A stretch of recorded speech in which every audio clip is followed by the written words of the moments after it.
Our next guest is someone we try to bring on at least a couple of times a year. He's not a fortune teller, not a psychic, but his history of predictions has been startlingly accurate. He takes a look at trends, what's going on in the world, what's going on in politics, what's going on in crimes and education, et cetera, et cetera, et cetera, and then figures out what's going to happen.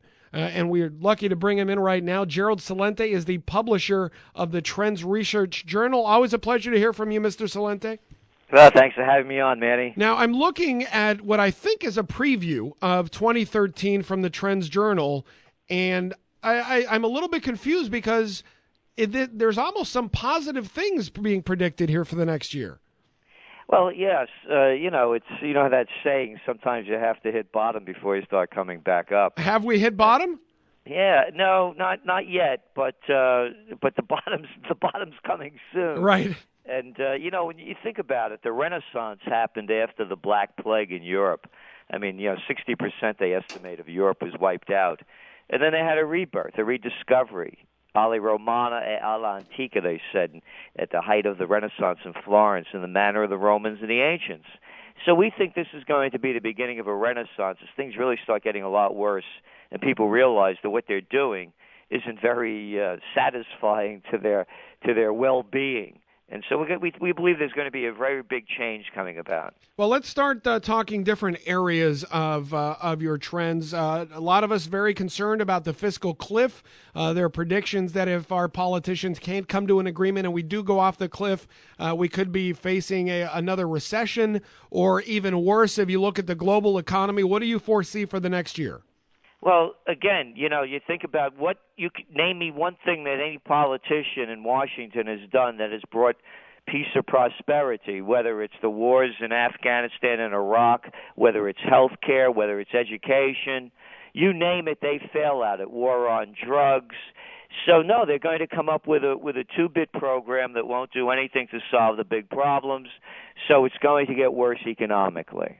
And that's why we're also looking at bonds away. We're saying that this bond bubble is going to burst, and it may well happen this year.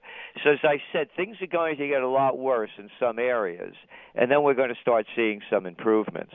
Yeah, one of the areas you appear to think there may be some improvement, at least in the long term, in terms of I'm not going to say world peace, but in terms of peace, we've got still war going on in Afghanistan, still obviously troops in Iraq, despite the fact the war has officially ended. Tensions very high in the Middle East. I don't know if they've ever been higher there. Pakistan and India, North Korea, lots of areas of concern, but you think that there might be a peaceful future when it comes to war?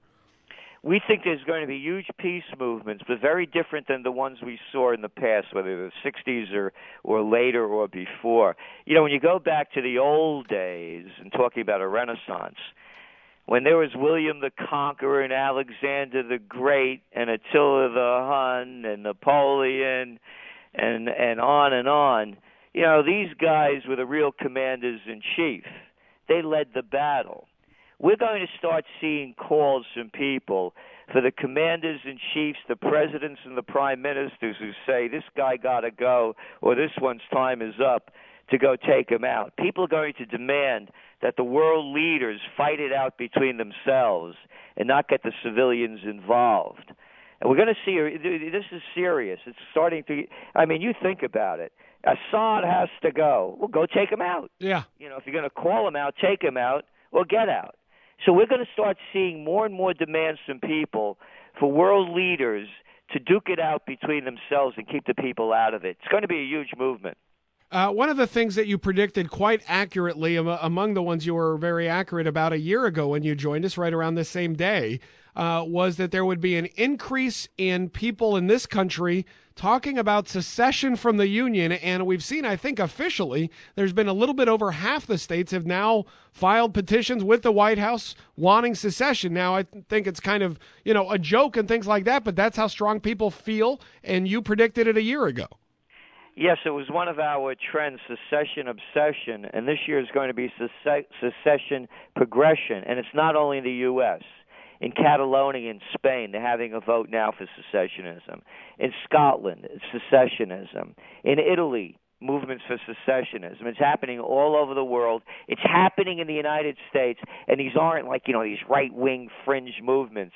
There's one, for example, that was started by Thomas Naylor, may his soul rest in peace, a wonderful guy up in Vermont. He just passed away. He was a professor emeritus at Duke University. A pacifist, if anything. And we're going to start seeing more and more people. You started this with the fiscal cliff. Look at how people look at Washington. Look at the ratings of congressmen and senators. They're at all-time lows. It's too big to govern. It's not only it's too big to fail, this is too big to operate. It's just like the former Soviet Union. When all the power was in the Kremlin, it started to dissolve. The same thing is going to happen in the United States. I don't know why every time we talk to you, as soon as we're done with the conversation, I feel like going out and having a drink. Nothing, I don't know. I mean, I started out feeling pretty good. Okay, there's going to be peace movements going around the world, and citizens are going to start taking control of their futures, and then you leave us with that. Government has become too big. It is good news. Yeah, no, there's more good news in there than we usually get from you. The website is TrendsJournal.com. You can sign up for his newsletter there and check out some of the videos. Always a pleasure speaking to you, Gerald Celente with the Trends Research Institute. Thank you.